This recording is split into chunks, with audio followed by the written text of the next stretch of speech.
wrapped up for 2017 on the Ohio Crop Tour, at least the 71 leg here, along with Justin Blackstone, Dustin Watson, Harold Waters. I'm Ty Higgins. Really an interesting couple of days here, and Justin, as we get wrapped up, a little bit surprised you are about some of the things we saw on the road. Yeah, you know, Ty, with the early conditions that we had, man, there were some challenges, obviously. So, you know, you get out there and you want it to be good. We saw that really for an overall average, I guess. We were popping out numbers that I didn't see coming. You know, when you do these checks, you do gravitate towards the better areas maybe, but you know, as a grower, you got to manage your expectations a little bit this year. You know where your low spots are, you know what you've had to replant, so you know, be smart about your decisions from here on. But overall, as an average, I think we're a little higher than what we thought. The one thing we did see that we expected was variability, not just from county to county, but in each individual field in some cases as well. But Dustin, the one thing that wasn't variable as far as Ohio is probably the worst planting date of the spring. And we talked to a farmer today, and you're in the same boat. April 26th was when they got started, and you got into the field, and those fields really didn't work out. Yeah, April 26th was a bad day. I think we had, you know, shouldn't have even got the planters out of the barn that day. The field we walked today had a very poor stand count. Everything we planted April 26th, we ripped up and replanted. It was a great decision. Just wasn't a good day to be planting, and it's going to hurt the yield. You know, you definitely know it's going to be down on those fields that are planted that day. As we went from Columbus west and then south, we started to see yield numbers drop a little bit in a couple of spots. And Harold, I wanted to ask why that was, because we do get into more gravelly ground when you're south of Columbus, things that drain a lot better, and they didn't get a lot of the gully washers that the northwest and north central part of the state got. Why did we see that slight decline middle part of the day too here? So slightly decline, but also I think we had a little consistency as well. Maybe we didn't quite have yesterday.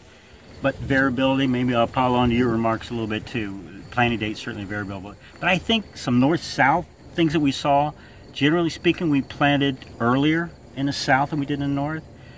We were in some fields today were planted, I think 2 or 3 the 18th of April, something like that. The field behind us here, I think, was planted at very early May, so they actually got a spot in there when they dried out enough to get planted, and so they did. And then this farm here actually planted a fair amount in that week of the 20th or so of April as well. So planting dates generally, we've seen, ears you're holding here as well, a lot more dented corn today than we saw yesterday. I was real surprised yesterday at some of the corn that really had a long way to go yet this season. We got an inch of rain here in the last hour or so, the farmer tells me. That's a good thing. I think that we've had good water in most areas down here, although I think in the entire state as a whole we've had good water. It's just we've had a compromised root system, which probably has hurt us a little bit. Well, and that water good, as you mentioned, for the growing, but with all this moisture we've seen over the last 3 or 4 months, where are the insects, where are the diseases? I am surprised. They're lower than we expected. I mean, all of it. We talked about, somebody sent me a text this morning and said, hey, what about stink bugs? We found one. Yeah. They're not here. I know they're out there, but we just haven't seen them. Diseases are lower than I expected. I actually saw more on our trip yesterday, north and kind of east, than what I expected to see, and it's less over here. But in general, the year we had, this is low. So I'm pleasantly surprised. And we've had cool conditions, things like I'll pile on top of where I think we're going to get some decent yields. My remarks are related to USDA's numbers from last week. I'm surprised they're actually looking pretty good. We had a great time as usual. AgroLiquid, thanks for being the sponsor of this, for the soil, for the plant, for the future. A great time, and I thank you all for being a part of this. Without you, it's certainly not possible, and especially without, you know, our navigator over here, and Mr. Harold Waters from Ohio State getting us from point A to point B, and Bart, and we did learn a lot about agronomy. We also learned it's really hard to drive through a driving rain without windshield wipers, so definitely some adventures here in 2017. For the Ohio AgNet, I'm Ty Higgins. We'll see you down the road. And now we have Jenny in the field talking with Farmer Dave.